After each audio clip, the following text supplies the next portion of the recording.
ಆತ್ಮೀಯ H16 news ಅರ್ಥಾತ್ ಹೇ ಸೀತಾರಾಮ್ ವೀಕ್ಷಕರೇ, ನಾನು ನಿಮ್ಮವ ಆಯತ ಮಲ್ಲಪ್ಪ ಜ್ಯೋತಿ ಅವರು. ವಿಶೇಷವಾಗಿ ರಾಜ್ಯಪಾಲರ ಭಾಷೆ ನೀವೆಲ್ಲ ಕೇಳಿದ್ದೀರಿ, ಈಗ ಚರ್ಚೆನೂ ಆಗ್ಯದ, ಎಲ್ಲ ಪತ್ರಿಕೆಗಳು ಬಂದು ಹೋಗ್ಯದ. ಬಹಳ ಮುಕ್ತ ಮನಸ್ಸಿನಿಂದ ರಾಜ್ಯಪಾಲರು ಕರ್ನಾಟಕ ಮಾದರಿಗೆ ವಿಶ್ವದ ಶ್ಲಾಘನೆ ಮಾಡ್ತಾಯಿದೆ, ಹೊಗಳ್ತಾ ಇದೆ. ಗ್ಯಾರಂಟಿಗಳನ್ನು ಕೊಡ್ತಾ ಅಭಿವೃದ್ಧಿ ಪರವಾದ ಕೆಲಸ ಮಾಡ್ತಾಯಿದೆ ಅನ್ನುವಂಥ ಮಾತುಗಳನ್ನು ಮಾತಾಡಿ ನಮ್ಮ ಸರ್ಕಾರದ ದೊಡ್ಡ ಸಾಧನೆಯನ್ನು ಬೆನ್ನು ತಳ್ತಾ ಇದ್ದಾರೆ. ಇದು ಒಂದು ಕಡೆ ಆದರೆ ಇದರ ಹಿನ್ನೆಲೆಯಲ್ಲೇ ಸಾಕಷ್ಟು ನಮ್ಮಲ್ಲೇ $1 ಟ್ರಿಲಿಯನ್ ಆರ್ಥಿಕತೆಗೆ ಯತ್ನ, $1 ಟ್ರಿಲಿಯನ್ ನಮ್ಮ ಕರ್ನಾಟಕದಲ್ಲಿ ಮಾಡಬೇಕು, ಆರ್ಥಿಕ ಡೆವಲಪ್ ಮಾಡಬೇಕು ಅನ್ನುವಂಥ ಪ್ರಯತ್ನ ಮಾಡ್ತಾ ಇದ್ದೀವಿ ಅಂತೇಳಿ. ಇವೆರಡು ವಿಷಯ ಏನು ಸಣ್ಣವಲ್ಲ, ನಿಜವಾಗಿಯೂ ನಾವೆಲ್ಲರೂ ಖುಷಿ ಪಡುವ ವಿಷಯನ. ರಾಜ್ಯಪಾಲರು ಹೇಳೋದ್ರಲ್ಲಿ ಏನು ತಪ್ಪಿಲ್ಲ, ಗ್ಯಾರಂಟಿಗಳು ಕೊಟ್ಟಿದ್ದು ಅನಿವಾರ್ಯ, ಉದ್ಯೋಗ ಇಲ್ಲಂದಾಗ ಅನಿವಾರ್ಯ.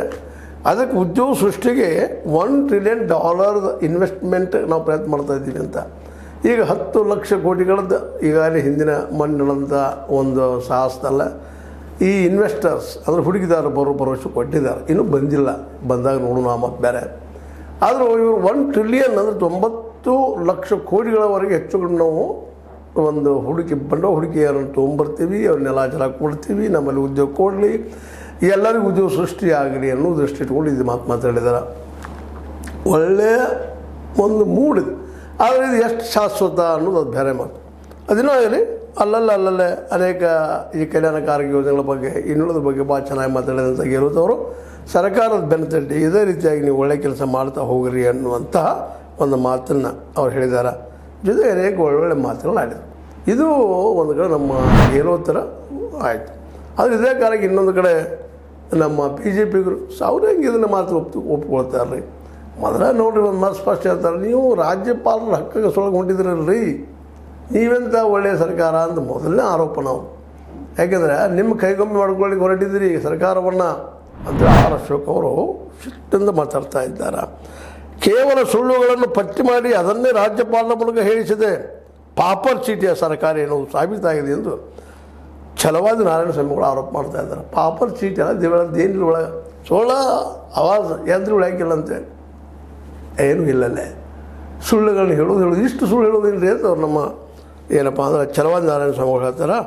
ಅದೇ ಕಾಲಕ್ಕೆ ನಮ್ಮ ವಿಜೇಂದ್ರ ಅವರು ಸರ್ಕಾರದ ನಟ್ಟ ಇಲ್ಲ ಅನ್ನೋದು ಗೊತ್ತಾತ್ರಿ ಇದರಿಂದ, ಇವರು ಮಾತಾಡಿದ್ರಿಂದ ಅಂತೇಳಿ ಅವರು ಇದ್ರ ಮೇಲೆ ಆರೋಪ ಮಾಡ್ತಾ ಇದ್ದಾರೆ.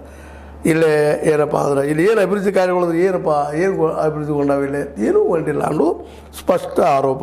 ಯಾಕಪ್ಪ ಅಂದ್ರೆ ಇಲ್ಲಿ ಕಾನೂನು ವ್ಯವಸ್ಥೆ ಸರಿಯಾಗಿಲ್ಲ, ಪೊಲೀಸ್ ಠಾಣೆಗಳ ಮೇಲೆ ದಾಳಿ ಆಗಲಿರ್ತದೆ, ಅತ್ಯಾಚಾರಗಳು ಹೆಚ್ಚಾಗ್ತಾ ಇದ್ದಾವೆ, ಬ್ಯಾಂಕ್ ದರೋಡೆಗಳು ಆಗ್ತಾ ಇದ್ದಾವೆ, ಮುಂದೆ ಮೈಕ್ರೋ ಫೈನಾನ್ಸ್ ಕಂಪ್ನಿಗಳಂತೆ ಪಾಪ ಇಲ್ಲಿ ಹೆಣ್ಮಕ್ಳು ಹೊರದು ಮುಗ್ತಾ ಇದ್ದಾವೆ, ಇಷ್ಟೆಲ್ಲ ನಡೆದವ. ವಿದ್ಯಾರ್ಥಿ ವೇತನ ಸಿಗ್ತಾ ಇಲ್ಲ, ಹಾಲಿನ ಪುಡಿ ಅದರದ್ದು ಪ್ರೋತ್ಸಾಹನ ಅದು ನೀಡೋಕ್ಕೆ ಹಣ ಇಲ್ಲ, ವಾಲ್ಮೀಕಿ ಅಭಿವೃದ್ಧಿ ನಿಗಮದಾಗ ದುಡ್ಡು ಎಲ್ಲ ಹೋಯಿತು, ಅದ್ರ ಬಗ್ಗೆ ಏನಿಲ್ಲ.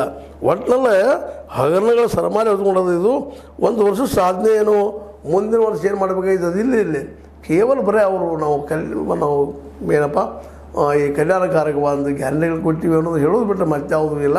ಆ ಗ್ಯಾರಂಟಿಗಳಿಗೆ ಕೊಟ್ಟು ದುಡ್ಡು ಖಾಲಿ ಆಗ್ಯದ, ಅಭಿವೃದ್ಧಿ ಎಲ್ಲ ನಿಲ್ತದೆ, ಅನುದಾನ ಇಲ್ಲ, ಒದ್ದಾಡ್ತಾ ಇದ್ದಾರೆ.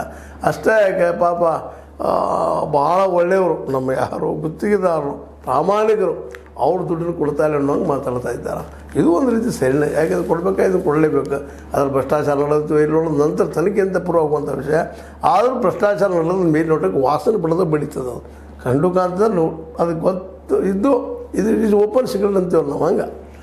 ಆದರೆ ಇವೆಲ್ಲವೂ ಇಲ್ಲಿ ನಡೆದವ ಈ ರಾಜ್ಯ ಎಲ್ಲಿದ್ರು ಸುಳ್ಳುಗಳ ಹೇಳೋದ್ರಲ್ಲಿ ಮುಂದೆ ಅದು ಅಂತೇಳಿ ಇವರು ಆರೋಪ ಮಾಡ್ತಾಯಿದ್ದಾರೆ BJPಗರು. ಅವ್ರು ಆರೋಪ ಮಾಡೋದ್ರಲ್ಲಿ ಸತ್ಯಗಳಿದ್ದಾವಿಲ್ಲ ಅಂತಾರೆ. ಎಷ್ಟು ಹಗರಣಗಳಾದವು ಇಲ್ಲೇ ಮೂಡ ನಿಮಗೆ ಗೊತ್ತದ, ನಿಮ್ಮ ಮುಂದೆ ಇನ್ನೂ ಅದಾವೆ ಈಡಿ ಬೆನ್ನು ನಿಂತದ, ಅದಕ್ಕೆ ಹಿಡ್ಕೊಂಡು ಇವ್ರು ಒಟ್ಟೆ ರುಬ್ಬಬೇಕಂತೇಳಿ ಸಿದ್ದರಾಮಯ್ಯ ಒಟ್ಟು ಮನೆಗೆ ಕಳಿಸ್ಬೇಕು ಅಂತ. ಅದೇನಿಲ್ಲ, ಆದರೆ ಸಿದ್ದರಾಮಯ್ಯ ಬೆಳಿಬೋದು ನಾನಾ ಮುಖ್ಯಮಂತ್ರಿ ನಮ್ಮ DK ಶಿ ಅವರು ಓಡಾಡ್ತಾ ಇದ್ದಾರೆ, ಪ್ರಯತ್ನ ಮಾಡ್ತಾ ಇದ್ದಾರೆ. DK ಶಿ ಅವರು ಮುಖ್ಯಮಂತ್ರಿ ನಮ್ಮ ಗತಿ ಏನಂತೇಳಿ ಸತೀಶ್ ಜಾರಕಿಹೊಳಿ ಅವರು ಆಗಿರ್ಬೋದು, ಅಥವಾ ನಮ್ಮ ಯಾರು ಪರಮೇಶ್ವರಪ್ಪನವರು ಅವ್ರು ಚಿಂತೆ ಮಾಡ್ಲಿಕ್ಕೆ ಹತ್ತಿದ್ದಾರೆ. ಅದಕ್ಕೆ ಅವರು ಸಹಿತ ಒಂದು ದಲಿತ ಮುಖ್ಯಮಂತ್ರಿ ಮಾಡಲಿದ್ದು ಅವ್ರು ಬೆನ್ನು ಹತ್ತಿದ್ದಾರೆ. ಹಿಂಗೆ ಒಟ್ಟು ಇಡೀ ರಾಜ್ಯ ಅಶಾಂತಿ ತುಂಬಿದಪ್ಪ ಅನ್ನೋದು BJPಗೆ ಸ್ಪಷ್ಟವಾದ. ಇವರಿಂದ ಏನೂ ಆಗೋದಿಲ್ಲ. ಇವರು ಬರೀ ಜಾಡ್ತು, ನಾ ಮುಖ್ಯಮಂತ್ರಿ, ನೀವು ಮುಖ್ಯಮಂತ್ರಿ, ನೀವು ಉಪಮುಖ್ಯಮಂತ್ರಿ, ನಾವು ಉಪಮುಖ್ಯಮಂತ್ರಿ, ನಾ ದೊಡ್ಡವ, ನೀ ದೊಡ್ಡವ, ನಾ ಅಧ್ಯಕ್ಷ ಆಗಲಿ, ನೀ ಅಧ್ಯಕ್ಷ ಆಗಲಿ, ಇದ್ರೊಳಗೆ ಏನಿಲ್ಲ. ಸುಳ್ಳು ಪಾಪ ಅವರಿಗೆ ಸುಳ್ಳು ಏನೋ ಒಂದು ಲೆಟರ್ ಬರೆದುಕೊಂಡು ಓದಿಸ್ಲಿಕ್ಕೆ ಇತ್ತಿದ್ದಾರೆ. ಮತ್ತು ಅವ್ರು ಹೆಂಗೆ ಮುಖ್ಯಮಂತ್ರಿ ಬರೆದು ಕೊಡ್ತಾರೆ ಹಂಗೆ ಓದಬೇಕಾಗಿತ್ತು ಪಾಪ ನಮ್ಮ ರಾಜ್ಯಪಾಲ ಕಾರ್ಯ ಅದು ಅನ್ನುವಂಗೆ ಮಾತಾಡ್ತಾ ಇದ್ದಾರೆ. ಅದಕ್ಕೆ ಇವೆಲ್ಲ ಎರಡೂ ಮಗ್ಗಲು ನೋಡಿದಾಗ ರಾಜ್ಯ ಅಭಿವೃದ್ಧಿ ಆಗಿದ್ದಕ್ಕಿಂತ ಹೆಚ್ಚಿಗೆ ಚರ್ಚೆ ಭಾಳ ಆಗಿದೆ ಅನ್ನುವಂಥದ್ದು. ಮತ್ತು ವಿರೋಧಿಗಳು ಹೇಳೋದ್ರಾಗ ಅದು ಸತ್ಯನದ. ಯಾಕಂದ್ರೆ ಇರಲಿ ಅವ್ರ ಅಧಿಕಾರದಾಗ ಮಾಡಿದಾಗ ಟೀಕೆ ಮಾಡೋಣ. ಬಟ್ ಈಗ ಇಲ್ಲಿ ಯಾವ ನೀವು ಡಿಪಾರ್ಟ್ಮೆಂಟ್ ಹೋಗ್ತಿರೋ ಹೋಗ್ರಿ, ಯಾವ ಇಲಾಖೆಗೆ ಹೋಗ್ತಿರೋ ಹೋಗ್ರಿ, ದುಡ್ಡು ಇಲ್ಲದೆ ಯಾವ ಕೆಲಸ ಆಗೋದಿಲ್ಲ ಅನ್ನೋದು ಸ್ಪಷ್ಟವಾಗಿ ಕಾಣುವಂಥ ವಿಷಯ ಆಗಿದೆ. ಇದರ ಬಗ್ಗೆ ಯಾವ ನಿಲುವನ್ನು ಇಲ್ಲಿವರೆಗೆ ಸಹಕಾರ ತೊಗೊಂಡಿಲ್ಲ, ಮುಂದೆ ತೊಗೊಳ್ತಂದು ಗ್ಯಾರಂಟಿ ಇಲ್ಲ. ಯಾರು ಬೇರು ಯಾರ ಮೇಲೂ ಇಲ್ಲ. ಮುಖ್ಯಮಂತ್ರಿ ಇದ್ದಾರೆ ಅವ್ರದ್ದೇ ನಮಗೆ ಅಂಜಿಕ್ರಿ, ಅವ್ರಿಗೆ ಪಾರ ಕೊಡ್ತೀವಿ ಅನ್ನೋಂಗೆ ಮಾತಾಡ್ತಾ ಇರ್ತಾರೆ ಅಧಿಕಾರಶಾಹಿ ವರ್ಗದವ್ರು. ಮತ್ತು ಪ್ರೈವೇಟ್ದವ್ರನ್ನಂತೂ ಕೇಳುವಾಗಿಲ್ಲ. ಅವ್ರಿಗೇನು ದುಡ್ಡು ಗೆಂಟ್ರಾಗ ಎಲ್ಲ ನಮ್ಮ ನೆಲ ಜಲ ತೊಗೊಂಡು ಉಪಯೋಗ ಮಾಡ್ಕೊಂಡು ಏನೆಲ್ಲ ನಮ್ಮ ನದಿಗಳು ಹೊಲಸಿಳಿಸ್ತಾ ಇದ್ದಾರೆ. ಅದ್ರ ಉದ್ಯೋಗ ಅಂತೂ ಇಲ್ಲ. ಮತ್ತು ದುಡ್ಡು ತೊಗೊಂಡವ್ರು ಹೋಗಿಬಿಡ್ತಾರೆ, ಕಂಪ್ನಿ ಸ್ಥಾಪನೆ ಮಾಡ್ತಾರೆ, ದಿವಾಳಿ ಅಂತ ಹೇಳ್ತಾರೆ, ಪಾರ್ಟಿ ಫಂಡ್ ಕೊಡ್ತಾರೆ, ತಾವು ಹೊಡ್ಕೊತಾರೆ, ಹೊಡ್ಕೊಂಡು ಎದ್ದು ಹೋಗಿಬಿಡ್ತಾರೆ. ಹೀಗಾಗಿ ರಾಜ್ಯದಲ್ಲೇ ಇನ್ನು ಮುಂದೆ $1 ಟ್ರಿಲಿಯನ್ ನಾವು ಇನ್ವೆಸ್ಟ್ಮೆಂಟ್ ತರ್ತೀವಿ ಅಂತ ಇವರೇನೋ ಭರವಸೆ ಕೊಡ್ತಾ ಇದ್ದಾರೆ. ಆದರೆ ಅಲ್ಲಿ ಬರೋದು ಸುಲಭ ಐತೇನ್ರಿ ಅಂತ ದಿನನಿತ್ಯ ನಮ್ಮ ವಿದೇಶಿ ಹುಡುಗಿದಾರ ಬಿಟ್ಬಿಟ್ಟು ಒಳ್ಳೆಗೆ ಹಚ್ಚಿದ್ದಾರೆ.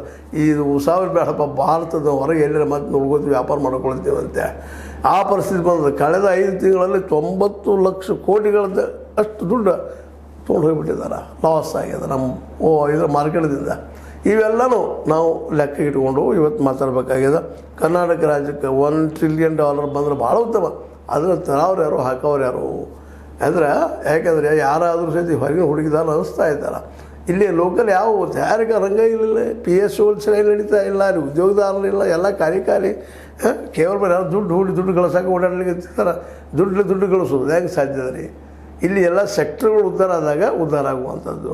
ಕೇವಲ ಕೃಷಿಯೊಂದನ್ನು ಬಿಟ್ಟರೆ ಉಳಿದು ಯಾವ ಸೆಕ್ಟರ್, ಯಾವ ಇಂಡಸ್ಟ್ರಿ, ಯಾವ ತಯಾರಿಕಾ ರಂಗ ಎಲ್ಲರಿಗೂ ಉದ್ಯೋಗ ಕೊಡುವಂಥದ್ದಾಗ್ಯದ. ಅದು ಎಷ್ಟು ಗಳಿಸ್ತದೆ, ಏನು ಎಂದು ಅನ್ನೂ ಸಹಿತ ಈಗ ಪ್ರಶ್ನಾರ್ಹವಾಗಿಬಿಟ್ಟಿದ್ದಾವೆ.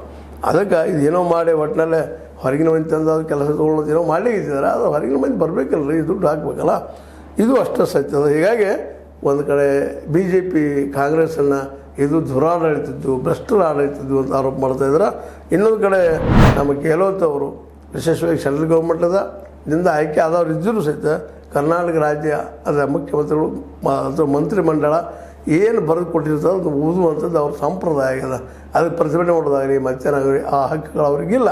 ಆದರೂ ಕೆಲವೊಮ್ಮೆ ಏನಾಗ್ತದಪ್ಪ ಅಂದ್ರೆ ತನ್ನ ವಿಶಿಷ್ಟವಾದ ಹಕ್ಕುಗಳನ್ನು ಪ್ರಯೋಗ ಮಾಡುವಂಥ ರಾಜ್ಯಪಾಲರು ಇದ್ದಾರೆ, ಇಲ್ಲಂತಲ್ಲ. ಆದರೆ ಇಲ್ಲಿ ರಾಜ್ಯಪಾಲರು ಮಾತ್ರ ಸರ್ಕಾರದ ಬೆನ್ನತಟ್ಟೆ ಒಳ್ಳೆ ಕೆಲಸ ಮಾಡಿದಾರಪ್ಪ, ಗ್ಯಾರಂಟಿಗಳನ್ನು ನಡೆಸ್ಕೊಂಡು ಹೋಗಿರಿ ಅಂತೇಳಿ ಅವ್ರಿಗೆ ಬೆಂಬಲ ಸೂಚಿಸಿದ್ದಾರೆ.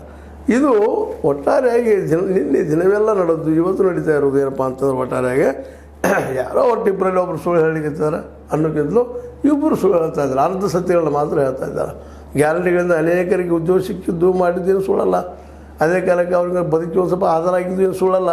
ಆದರೆ ಅದರಿಂದ ಎಲ್ಲ ದೊಡ್ಡ ಉದ್ಯೋಗ ಸಿಕ್ತು, ಇಡೀ ರಾಜ್ಯದ ಬಡತನ ಹೋಯ್ತು, ಮತ್ತೇನು ಅನ್ನುವಂಥ ವಾದ ಏನದಲ್ಲ ಅದು ತಪ್ಪು ಅಂತ ಒಂದು ಊರುಗೋಲಾಗ್ಯದ. ಗ್ಯಾರಂಟಿ ಇಲ್ಲಂತಲ್ಲ. ಒಟ್ಟಿನಲ್ಲೇ ಅದಕ್ಕಿಂತ ಮುಖ್ಯವಾಗಿ ಉದ್ಯೋಗ ಸೃಷ್ಟಿ ಆಗುವಂಥ ಮಾಡುವಂಥ ಕ್ಷೇತ್ರ ಹುಡುಕಿ ಆ ಕ್ಷೇತ್ರ ಬೆಳೆಸಿದ್ರೆ ಉದ್ಯೋಗ ಸಿಗ್ಬೋದಿಲ್ಲ.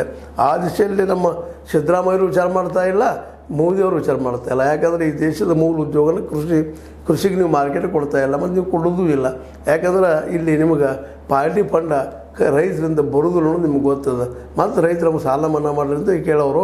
ಅದಕ್ಕೆ ಅವ್ರಿಗೆ ಕೊಡೋದು ಬೇಡಪ್ಪ, ಮಾರ್ಕೆಟ್ ನಡೀಕಿ ನೀವು ದಲಾಲರ ತೊಗೊಳ್ಳಿ ಅನ್ನೋ ಹಂಗೆ ಮಾಡಿದ್ದೀರಿ.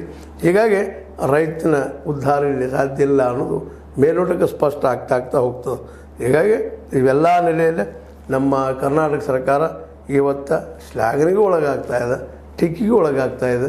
ಮತ್ತು ಇವು ನಡೆಯುವ ಸಾರ್ವಜನಿಕ ರಂಗದಲ್ಲ ಇದ್ದಾಗ ಇಂಥೆಲ್ಲ ಮಾತುಗಳು, ಟೀಕೆಗಳು, ಟಿಪ್ಪಣಿಗಳು ಬರುವ. ಆದರೆ ಎದೆಗೊಂದು ಹೆಂಗೆ ಮುಂದೆ ಹೋಗ್ತಾ ಇರಬೇಕಾಗಿದೆ. ಬಟ್ ಇದೇನು $1 ಟ್ರಿಲಿಯನ್ ಏನು ಆರ್ಥಿಕ ನಮ್ಮಲ್ಲಿ ಆರ್ಥಿಕತೆ ಬಂದ ದುಡ್ಡು ಹೊಡವರದಾರ ಅಂತೇಳಿ ಆಗಿರೋದಲ್ಲ, ಇದು ಎಷ್ಟು ಮಟ್ಟಿಗೆ ಆಗ್ಬೋದು ಅನ್ನೋದು ಮಾತ್ರ ಇನ್ನೂ ಪ್ರಶ್ನಾರ್ಹದ. ನೋಡೋಣ ಮುಂದಿನ ದಿನಗಳಲ್ಲಿ ಏನೇನು ಆಗ್ತದೆ ಅಂತೇಳಿ. ಆದರೆ BJP ಆರೋಪದಲ್ಲಿ ಒಂದಿಷ್ಟು ಸತ್ಯಗಳು ಇದ್ದಾವೆ. ಯಾಕೆ ಸುಳ್ಳು ಸಾಕಷ್ಟು ಹೇಳಿದರು. ಈಗಾಗಲೇ 40% BJP ದುಡ್ಡು ತೊಗೊಳ್ತಾ ಅಂತ ಹೇಳಿದರು. ಇವ್ರ ಕಡೆಯಿಂದ ಈ ಕಾಂಟ್ರಾಕ್ಟ್ದಾರ ಮಾಲಿಕೆ ಕೆಂಪಣ್ಣಂದು ಇವತ್ತು ಇವ್ರ ಮೇಲೆ ಮಾಡ್ತಾ ಇದ್ದಾರೆ. ಮತ್ತು ಇವತ್ತಿನವರೆಗೆ ಒಂದು ಕೇಸ್ ಆದರೂ ಆಯ್ತಾ ಭ್ರಷ್ಟ ಗುತ್ತಿಗೆದಾರರ ಮೇಲೆ ಅಥವಾ ಹಿಂದಿನ ರಾಜಕಾರಣಿಗಳ ಮೇಲೆ ಯಾರು ಪಾರ್ಟಿ ಫಂಡ್ ತೊಗೊಂಡಾರ ಇಲ್ಲಿವ್ರಿಗೆ ಆಗಿಲ್ಲ. ಆದರೆ ಆರೋಪ ಮಾಡಿ ಅಧಿಕಾರಕ್ಕೆ ಬಂದು ಸುಳ್ಳಲ್ಲ. ಈಗ ಅದೇ ರೀತಿಯಾಗಿ BJP ತಾನೂ ಟೀಕಾ ಮಾಡಿ ಅಧಿಕಾರ ಬರುವ ಎಲ್ಲ ಪ್ರಯತ್ನ ನಡೆಸೋದು. ಜನ ಎಷ್ಟು ಮಟ್ಟಿಗೆ ಹೆಂಗೆ ನಂಬ್ತಾರೆ ಅವ್ರಿಗೆ ಬಿಟ್ಟಿದ್ದ.